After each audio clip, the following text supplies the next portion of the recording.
ہمارے یہاں بارشیں نہیں ہو رہی ہیں. مثلا امام زین العابدین علیہ السلام سے روایت ہے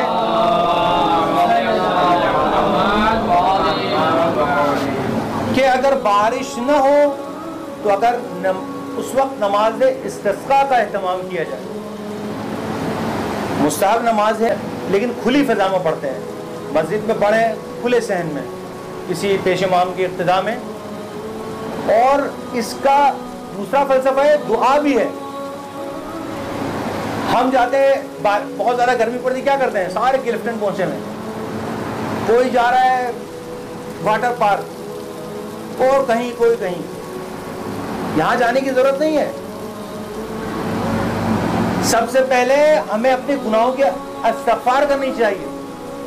آخر بارش کیوں رکتی ہے, آخر اتنی جہاں گرمی نہیں پڑتی تھی اتنی گرمی کیوں پڑتی ہے. یہ صرف اور صرف گرمی نہیں ہے, ایک آقا کے بقول یہ عذاب الہی بھی ہے ہمارے اوپر. ہمیں یہ دیکھنا چاہیے توبہ کا مطلب کیا ہے. چاہے مسلمان ہو یا کافر ہو, غلطی غلطی ہوتی ہے. ہمارے یہاں اس کو گناہ کہتے ہیں, ان کیا غلطی کہتے ہیں, غلطی غلطی ہوتی ہے. چاہے کسی کی توہین کریں, چاہے کسی کی غیبت کریں, چاہے کسی کا مال کھائیں, چاہے پڑوسی کو تنگ کریں, چاہے ماں باپ کی توہین کریں, چاہے نماز قضا کریں, چاہے روزہ جان بوجھ کے توڑیں, یہ سب غلطیاں ہیں. اسلام اس کو گناہ کہتا ہے. جو بلینڈر ہیں وہ گناہ کبیرہ ہیں, جو چھوٹے ہیں وہ گناہ صغیرہ ہیں. یہ توبہ کی توفیق بھی اللہ دیتا ہے, ورنہ بہت سارے ایسے ہیں جنہیں توبہ کی توفیق نصیب نہیں ہوتی.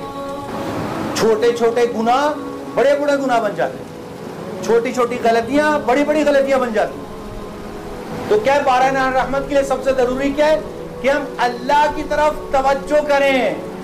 یہ جو گرمی پڑتی ہے, یہ جو باران رحمت اٹھ جاتی ہے, یہ ہمیں توجہ دلانے کے لیے. امام جعفر صادق علیہ السلام سے کسی نے پوچھا, آپ سے کسی نے پوچھا کہ عقل کی تعریف کیا ہے. آپ نے فرمایا عقل اسے کہتے ہیں کہ جس کے ذریعے بندہ رحمان کی عبادت کرے اور اپنے گناہوں میں کمی کرے. ہمارے یہاں عقل کی کیا ڈیفینیشن ہے آپ کو پتہ ہے. ہمارے یہاں تو شاطر ترین آدمی عاقل ہوتا ہے, چیٹر ترین کو ہم عاقل بولتے ہیں. عقل اسی کو کہتے ہیں. مومن وہی ہے جو اپنے گناہوں کو کم کرے, مومن اسی کو کہتے ہیں جو دوسرے کو معاف کرے, مومن اسی کو کہتے ہیں جو پڑوسی کو تنگ نہ کرے. دیکھیں حقوق الناس حقوق اللہ, ہو سکتا ہے اللہ اپنی رحمت سے اپنے جتنے حقوق معاف کر دے, لیکن حقوق الناس معاف نہیں ہوں گے. اگر میں نے کسی کی توہین کی ہے, جب تک میں اس سے معافی نہیں مانگوں گا میری کوئی توبہ قبول نہیں ہے, میری کوئی زیارت قبول نہیں ہے. میں نے کسی کا مال غصب کیا ہوا ہے, میری کوئی زیارت قبول نہیں ہے. توبہ کا فلسفہ یہ ہے. لیکن یہ دیکھنا چاہیے میں نے کس کی توہین کی ہے, میں ماں باپ کا کتنا احترام کرتا ہوں. ہمارے یہاں توہین کو توہین سمجھا ہی نہیں جاتا. آج کل جب سے سوشل میڈیا شروع ہوا ہے, مجھے بھی کوشش کرنی چاہیے کہ میں توبہ کروں, اللہ کی طرف متوجہ ہوں, تاکہ اللہ کی رحمت ہماری طرف متوجہ ہو. تبھی تو باران رحمت آئے گی, تبھی تو رحمت برستی ہے. تو کیا کرنا چاہیے, توبہ کرنی چاہیے, غلطیوں کی جانب متوجہ ہونا چاہیے. متوجہ کرنے کے لیے ساری سختیاں آتی ہیں.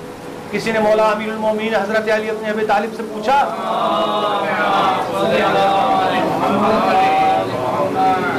مولا یہ سختیاں کیوں آتی ہیں؟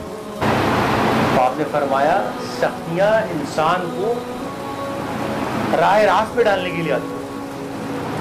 اگر وہ ٹریک سے ہٹ گیا ہو تو ٹریک پہ آ جائے.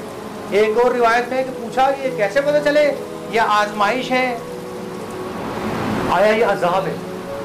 آپ نے فرمایا جو بھی آزمائش مومن پر آئے, انسان پر آئے, وہ اگر مزید اللہ کی جانب متوجہ ہو گیا تو اس کا مطلب وہ آزمائش ہے. اور اس آزمائش کے بعد وہ اللہ سے دور ہو گیا, فجر کی نہیں پڑھتا تھا, ظہر کی بھی چھوڑ دی, ظہر کی نہیں پڑھتا تھا, عصر سے بھی گیا, عصر کے بعد روزے بھی گئے, اس کا مطلب کیا ہے عذاب ہے. تو کسی مفسر نے لکھا ہمیں کوشش کرنی چاہیے کہ اس آزمائش کو عذاب میں نہ بدلیں, بلکہ مزید اللہ کی جانب متوجہ ہوں. اصل کامیابی تب ہے جب میں ان باتوں پر عمل کرنے کی کوشش کروں.